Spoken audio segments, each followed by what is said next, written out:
What's up, my friend? Welcome to the Finding Direction podcast. My name is Stu Massengill, and I'm here every single week to bring you a passionate guest or message dedicated to helping you find your purpose so that you can live a life full of passion, fulfillment, and happiness. From the bottom of my heart, thank you for hanging out with me, and let's dive in.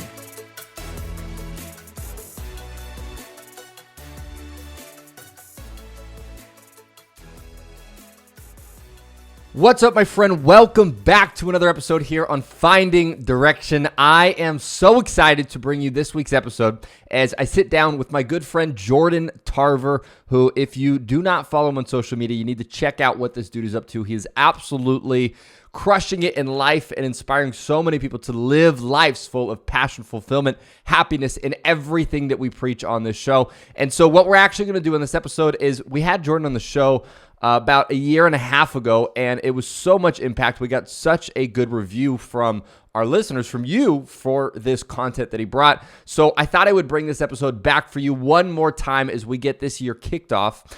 And this episode, we're going to be talking about not settling for less and creating your life vision, something that will absolutely help you light yourself metaphorically on fire as you come into 2023 and create a life that truly just brings you juice, that fills you up, that gets you so excited to wake up and pursue your life. So on this episode, a few things you can expect is we talk about how Jordan went on a solo trip to Europe, and it truly taught him the key on how to live life and what he specifically practiced on that trip to basically discover that secret. And he also talks about why you may need to go on a solo trip yourself. That could be a travel trip or some other trip that doesn't require you to travel anywhere, but it's still a trip within yourself. And we also talk about how you can start a side project that can ultimately turn into your full-time career. There are so many nuggets in this episode. I know you're going to enjoy it. If you're enjoying this episode, if you're enjoying this podcast, I would love for you to hit that subscribe button so you can hang out with us every single week as we bring you new guest episodes and also new solo episodes. So hit that subscribe button. And without further ado, here we go, my friend. All right, Jordan Tarver, welcome to the podcast, man. Thanks for being here. Yeah, dude, stoked to do this. Happy Friday. Happy Friday, man. And so I'm curious for you, like, let's start off kind of as your early days. I'm curious, can you fill the audience in and like, what did life look like for little Jordan as you were growing up? Yeah, I'm from a small town in Northern California, Rohnert Park, California, represent 40,000 people. From, I guess, a big family. I'm the youngest of four, and we all went to a private school, which even shrunk my little world even smaller because it was a school of 40 people. And so my upbringing was very intimate in that aspect. Yeah. I went to a Montessori school, which is just a different style of learning than a traditional public school, but it has lended me, well, I believe it's lended me the access of creativity, the confidence to be my authentic self. And I think it's added, now that I get older, I look back, I think it's really added a huge layer to who I am, what I do, how I carry myself. And what's like what's like, how's the school different? Like what, other than it being like 40 people? Yeah. So it's heavily focused on science and the arts. And it's what I like to call it's learn at your own level, I guess you'll say. You're in grade, like you're in, first grade, second grade, third grade. Yeah. But for example, say you're in second grade, but you have like really good math skills. You could then go up a couple grades so you are learning at the correct level. And then everything's very just math. Yes. Yeah. So it was one schoolhouse. And so basically there was two separate rooms in there, and first through third grade was in a classroom together, and then fourth through sixth within a classroom together. And so everyone learns together in these groups. And so you don't have your traditional like periods. I didn't receive a letter grade until seventh grade my whole entire life. So really, you're not graded on a scale, which I think added a lot for. It's like liberating. Exactly. Like you're not like a 7-year-old kid and they're like, D, you suck. They're like, nah, your creativity could be a little better. Like your math could be a little bit better. You're just not quite there yet. It's not as like black and white of like, you're really good or you suck, which is like, you're so impressionable at a young age. I could only imagine that, like you said, it's like a beautiful gift that's carried through your life. Mm-hmm. Yeah. Cause I remember when I transferred into a public school eventually, cause it ended at 6th grade at the time. Yeah. I think it actually helped me detach from the grades as a whole. Like I didn't really have a relationship with grades before. And so they didn't maybe serve as a big of a stress point for me, which I think was a good thing because it allowed me to, you know, take a test or excel in an area without worrying about the result and more focus on the quality of work, which I think had paid its dividends over time with the type of student I was. But yeah, it's a very, very different type of learning, but I think it's something that, really has added so much value. And I feel like as I get older, I start to realize more and more how it's still integrated in my life. Yeah. I mean, it's kind of crazy as you like grow up. It's like you go to school and eventually you like kind of shrink in a sense, right? It's like you're this like expressive young kid that comes in and you're answering questions wrongly and like learning from it. And all of a sudden, like people laugh at you, things happen. And all of a sudden you shrink into kind of this person versus if you're looked at in that different way, it's just such a interesting thing. When you went into like 7th grade and beyond, did you get like a bunch, like, did you do well? Like grade wise, were you like, yeah, I was you just didn't care? I was a very good student. Had really good grades all the way through high school or middle school and high school. I started my freshman year of high school with a 4.1. Oh, dang. So yeah, you were crushing. I was crushing. I don't know if that really, the not having grades really played the role that got me there. I really think the education I got as an elementary student, which, you don't hear many people say that's, an education that really played a huge role in their life. But for me, and I would assume my siblings as well, I haven't talked to them lately about this, but for me, at least, like when I think about what part of my schooling journey really has added the most value to my life, it's elementary school. By far. Rad. Yeah. It's very interesting that that's the kind of relationship I have with that school. But, I'm grateful, just immensely to this day that my parents, wanted to put us in a program like that. It's and wanted to, finance some schooling at, at that young of an age, but it's really paying off. It really is paying off. Yeah. I feel like we go down a rabbit hole for that for a while. That's cool though. So then let's say eventually you go back to, quote unquote, not like normal school, but you go back to like more societal, you have grades. Yeah. Public school, right? That's the correct term for it. Thank you. And eventually you go to school, and I'm curious, like, did you have an idea of what you wanted to do? Like, were you one of those kids that said, like, when I grow up, I want to be fill in the blank? Or as you went through high school and college, kind of how did you approach that?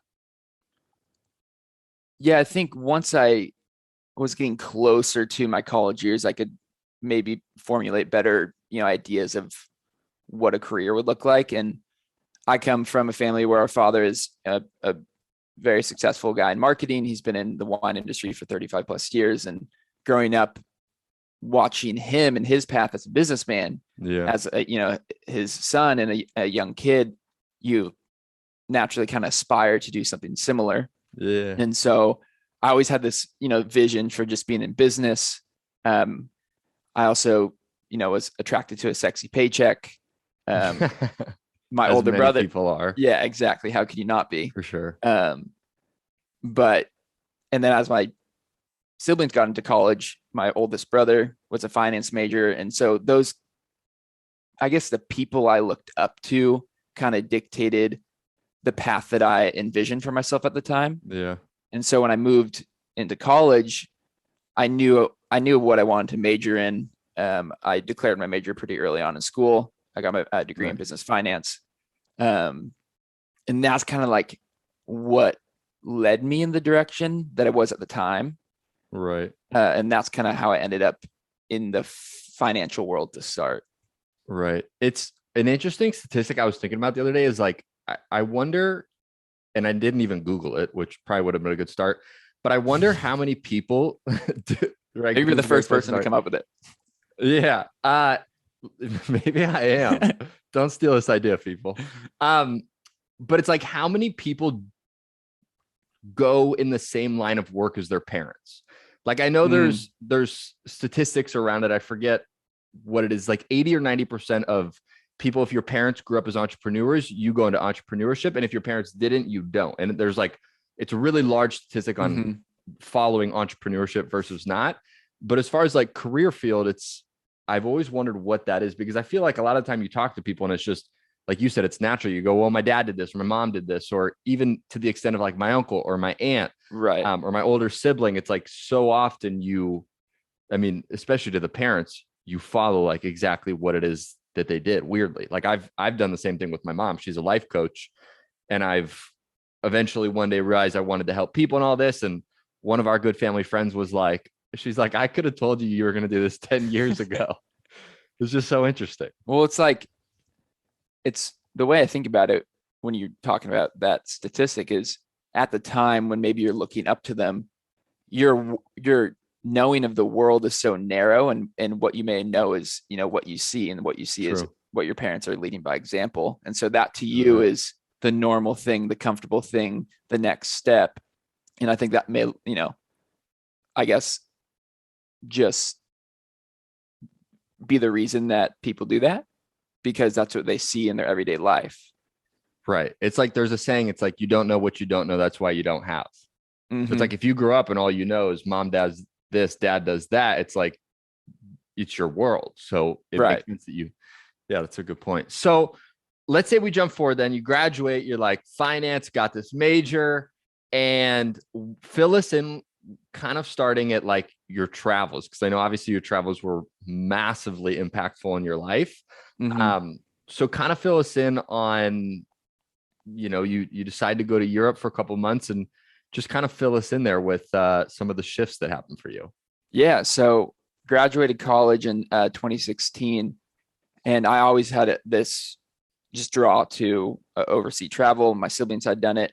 My parents never, I guess, placed an expectation in my life of going into the workforce. They were always very much, and still are, encouraging to follow what felt best in our hearts as just people, and shout letting us exactly. Yeah. Major shout out.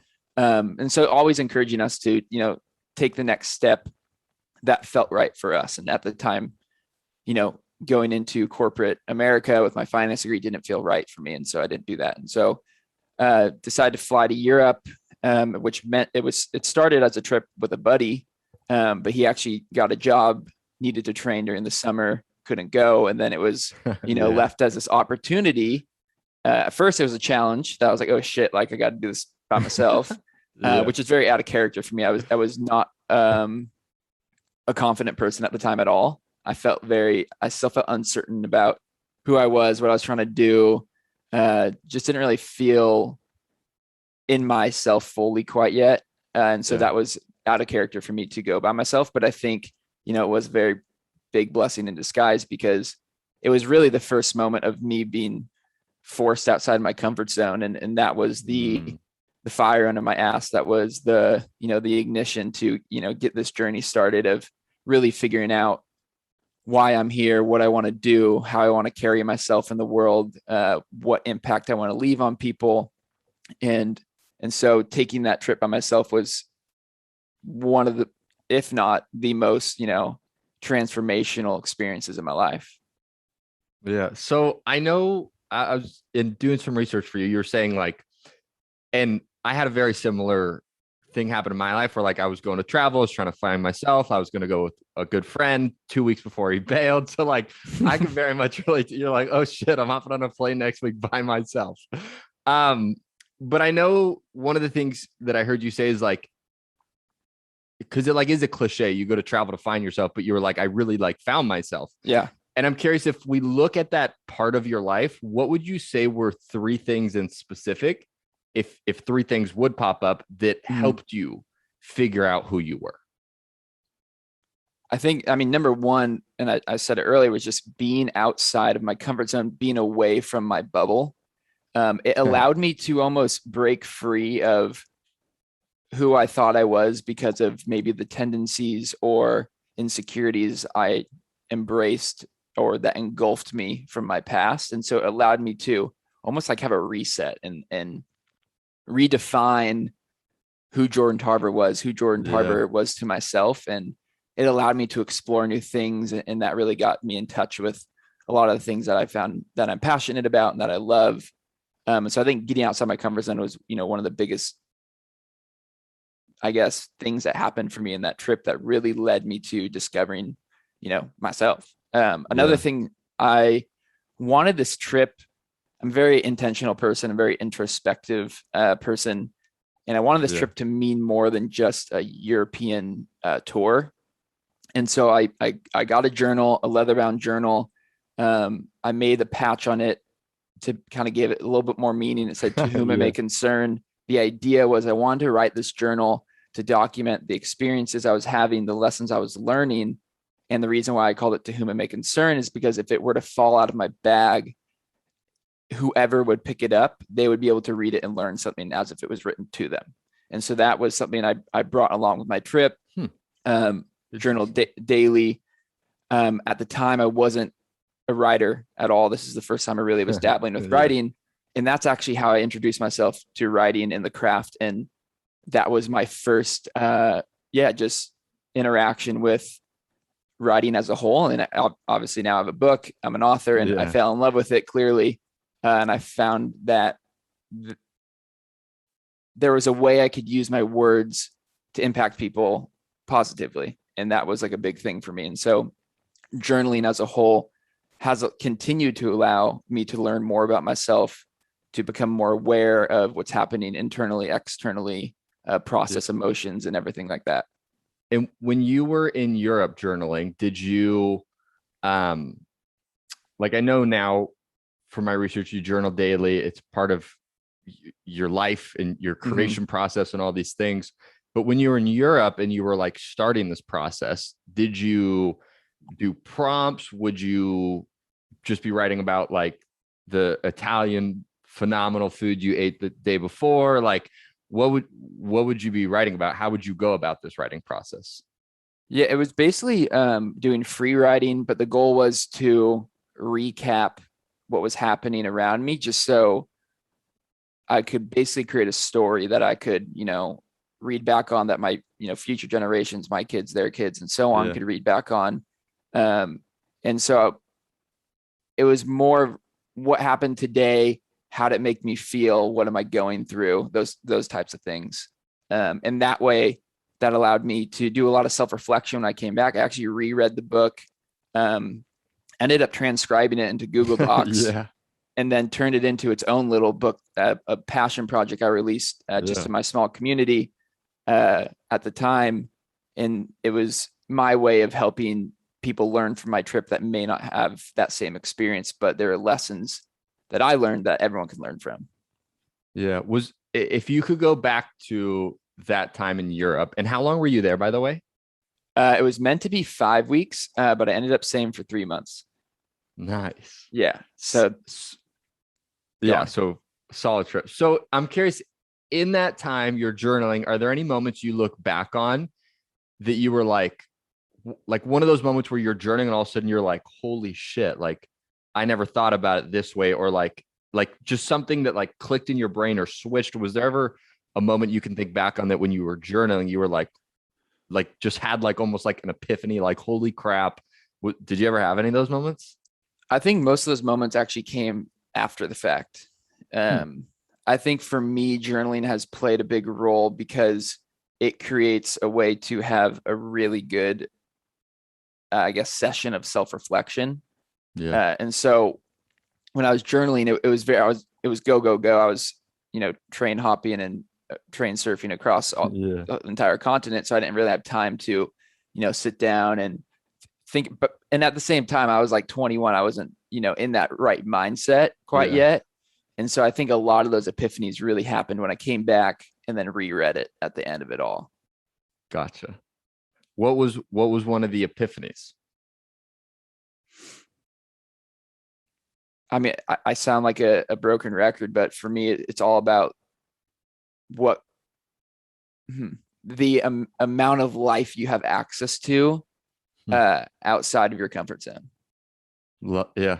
I'm one of my favorite quotes in the world is successful people, and not successful being defined by like monetary, but like someone that enjoys their life, that's happy, that's passionate, that's fulfilled, that's progressively getting closer to the goal that they have for themselves. Is That's not the quote, but the quote is successful people do what's uncomfortable until it becomes comfortable, and that's why they're successful. Right? It's like that. You really do have to get outside of your comfort zone to like discover yourself and to push yourself. And yeah, I could talk to you about this for hours. I'm such a similar believer that like life begins at the end of your comfort zone. It's so true, because if you actually like discover is to find new things in simplest terms. That's what discover means. And so you're not going to find new things inside your comfort zone because you know everything. Fact. Everything's making you comfortable and nothing's new. And so if you're actually looking to discover yourself or discover a passion or to discover your purpose, you're not going to be able to do that inside of your bubble. Just by complete nature, it's impossible. Yeah. So real. Yeah, it's interesting because the first place I went when I traveled by myself was Bali. And I was supposed to go to Hawaii, and then I was planning to go to New Zealand, and long story short, ended up in Bali accidentally for 3 weeks. And I would journal every single day. And it's interesting that one of the big takeaways for me is like you're by yourself and you find yourself, at least from my experience, some days that are like the best days ever. And some days where you're like, damn, like I'm slightly depressed and I'm like by myself and I'm in the middle of nowhere and I don't know anybody. Yeah. You know what I mean? Like you experience all of the thoughts. And what I began to do is I was like, let me intentionally put positive thoughts into my head for what I want to create. And so I would write like, I'm so happy and grateful now that I've met an unbelievable group of humans on this island, or like, I'm so happy and grateful now that I'm on the most incredible adventure, like all these things. And it was literally wild how in 2 days after I would write something, like I would manifest it and it would be real in my life. And all of a sudden I was with all these incredible people. And it was so crazy. And it's something I do in my life today where it's like every single day, just like you journal, I write down 5 things I'm grateful for that I have in my life. And then 5 things I'm grateful for that I don't have, but I want to create and bring into my life. And it's this process of like intentionally putting thoughts into your head so then you can go create those. And it was, I mean, very similar to you, is like in this journaling process, which is a beautiful process. And just, I mean, I guess for listeners that might actually want to do the thing that you just said, the 5 things and 5 things, the 5 things that you want in your life, are you writing those as present tense, like you already have them? Exactly. Perfect. Cool. Yeah. I like that. Yes. Yeah. Because the way your brain works, right, is like your conscious and your unconscious mind don't know the difference from what you say to it. So it's like oftentimes we go through life and we go, I want to make $100,000 a year, whatever we say. And the way your brain registers it is, I want to make $100,000. So your brain is always you're living this life of wanting to make $100,000. But if you write down, I'm so happy and grateful that I'm making $100,000, your conscious and unconscious doesn't know the difference. So you begin to manifest that as a reality in your life. Yeah, for sure. And I always end, even now, every journal session with 5 to 7 positive affirmations, and that kind of the same energy. And I think for people that are looking to try something like this, it might feel awkward at first when you write those things, almost like you're kind of lying to yourself. You're like, oh, this isn't real. This is like a bunch of BS. But there is so much power and there is so much value in taking that practice. And it doesn't need to be public. You can keep it to yourself and write the things that you really, want to harness. Yeah. And I would say too, it's just like, just try it. You know what I mean? Like you may try it and it may feel weird and do it for a week. And you may all of a sudden go like, holy crap, I wrote this thing down and it like something happened this week that is going to get me closer to that thing. Yeah. Right. Or you may try it for a week and you may go, this isn't for me. But I think one of the biggest things is like, just go try it, experiment with it, play with it. See, does it feel good? Does it feel, and just allow yourself to be in that energy and maybe something cool happen. So yeah, the coolest part is when you look back and you're like, oh shit, that actually did happen, That's the craziest part for sure. For sure. You're like, whoa, I was writing about that thing 6 months ago and it's real. So let's say we continue in your story. I guess one thing I would be curious for you is obviously with having such an impact on your life from like putting yourself in self-discovery for 3 months, not like isolating yourself, but like doing a solo trip. Yeah. What do you think is the importance of like spending time with ourselves just by ourselves? Like, for an example, I have a friend and I think he does this twice a year is he literally will book like an Airbnb in a city and he'll go drive there for the weekend or do a 3-day weekend and he'll just be by himself. And he's like, it's just for me to be by myself with my thoughts. He's like, I put my phone away, so I'm not immersed in that. And it's like allowed him to continuously be so intentional about his life. And I'm curious for you, like, what do you think is the importance of someone like easier said than done, obviously. Yeah. But like, why is it necessary to be like, yo, you need to go like spend time by yourself? I think it really helps remove maybe the repeated distractions or repeated uh, stressors in your current life. And once you can weed out that stuff, you can actually like be in a mental state that allows you to, think about those things about discovering yourself, maybe think outside the box. But when we're doing the same thing every day, surrounded by a bunch of people, have notifications firing on our phones, it's really, really hard to actually take time for yourself. Even if you think you're taking your time, you're still thinking about, X, Y, and Z back Yeah. here in your head. So I think it really just allows you to kind of center yourself in a space that is going to allow you to actually, make progress on that journey. Yeah.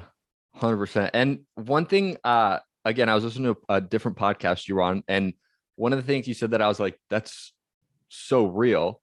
And it was more apparent in travel, but it's like, you were like, I didn't go to any museums when I was in Europe because I didn't want to go to museums. And I didn't have someone else that wanted to go to a museum and I didn't have to worry about making them enjoy their trip because like I was by myself. And I think so many times in life, if we don't like isolate, again, probably being the wrong word, but like if we don't force ourselves to have our like me time, we get into this state of like, well, my parents want me to do this thing, or my friends are all doing this thing, or that person's doing this thing. And we almost go into this creation space of our life because he said, she said, Yeah. when we got to take the time to be like, do I want to go to museums? Do I not want to go to museums? Okay, I don't. So like, I'm not going to go to museums. Yeah. And I think another a couple things that I learned from my trip that I've, carried with me ever since was one, follow your interests and very big emphasis on your interests. I think that will really help you discover yourself, because if you do the things that interest you, you're naturally going to be guided into living a life more aligned with your beliefs and values. And that's something that, like, for example, the museum thing, I was solo at the time. I wasn't a big museum guy. And so I was just like, I'm not going to do that.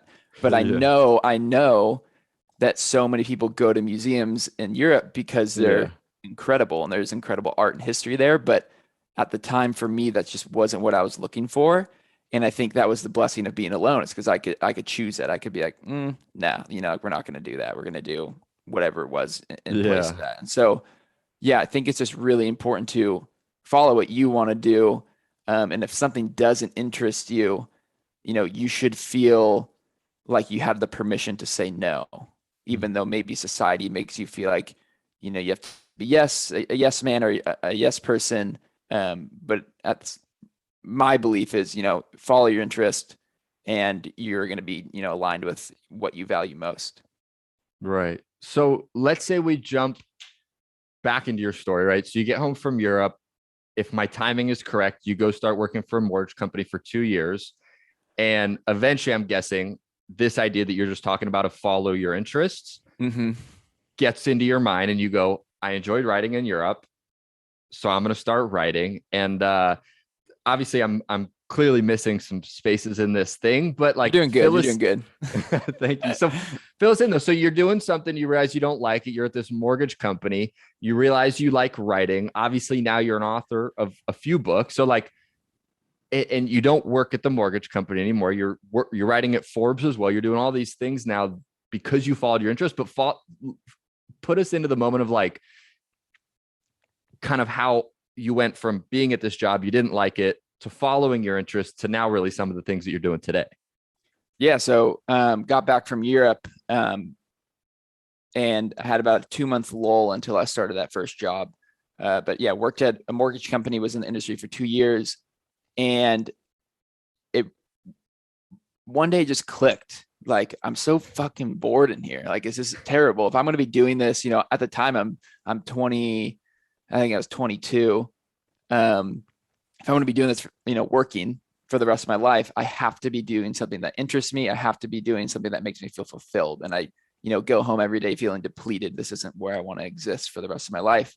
And that was the switch. It really was. I was like, kind of like, oh, whoa, this is, we gotta make some changes here if I want to feel, happy with what I'm doing.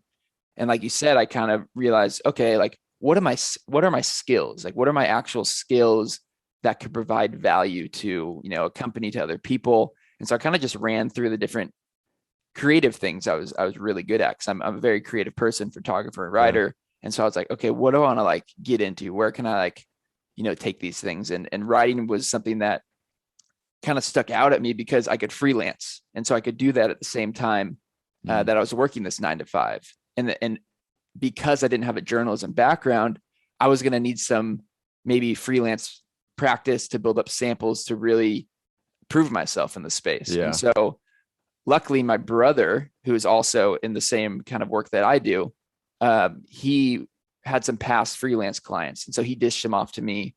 They were looking for a couple articles a month or whatever it was. And so I was working like 10-hour days. I would work at the mortgage company, 9 to 5, and then come home and basically write before and after dinner, which was like, 2 to 3 hours of doing freelance stuff. And so it was a grind. It was really a grind, but I knew what the reward would be if I put myself through that work and just, put my head down for 6 months.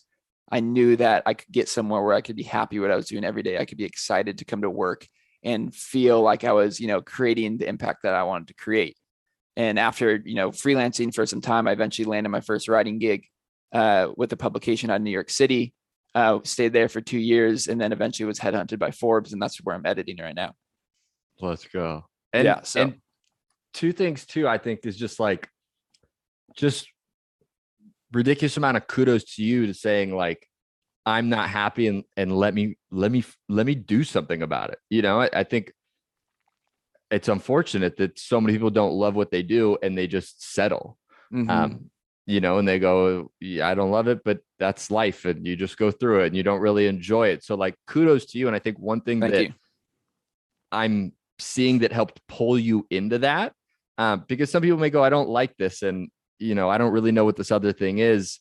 I may like writing, but like, what's going to come of it? I think one thing that I'm hearing in your own story is like, you had a vision of where you wanted it to go, right? Where it's like, I got writing, and if I can do this, I can, freelance for a little bit, then it could lead to something else. I can build my credibility.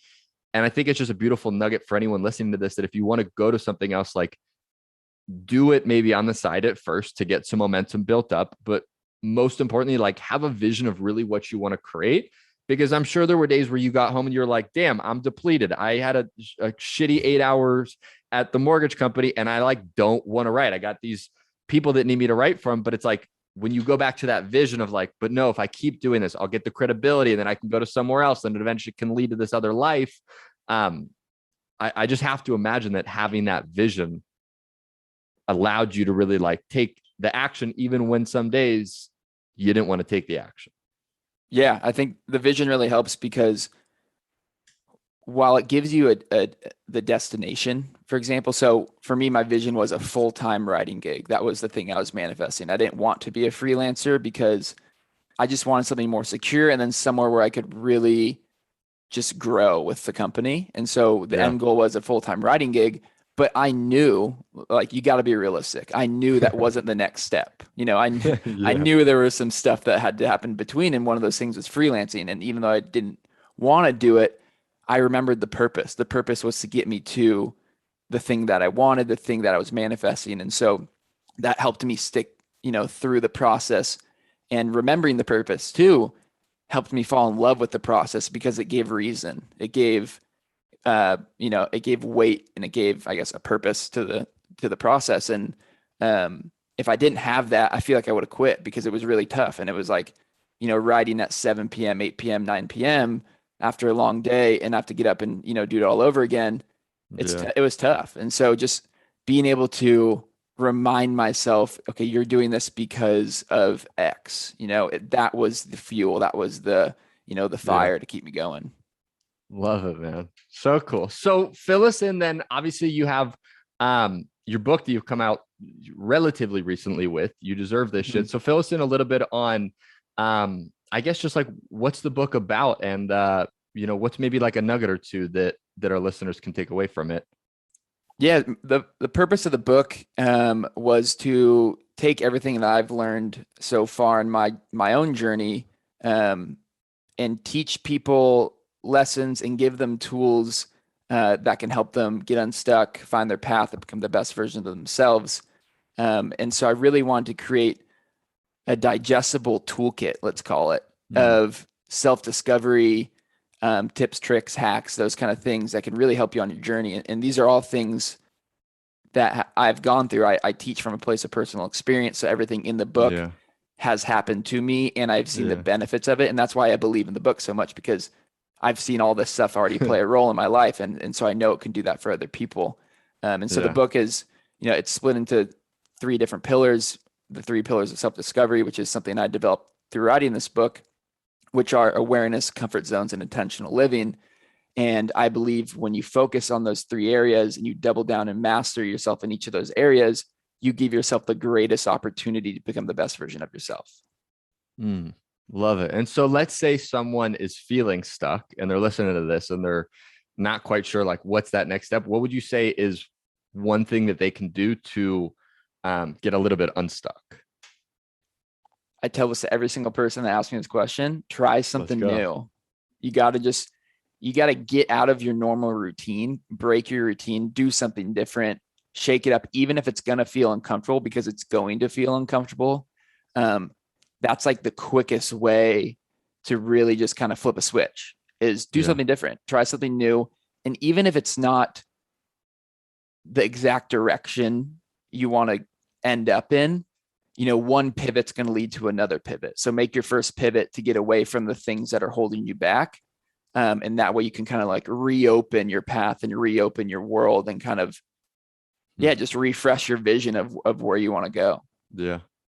Heck yeah, man. So, if people want to find more info on you, Jordan, if people want to get a hold of the book, see what you're up to, where's the best place for people to check you out?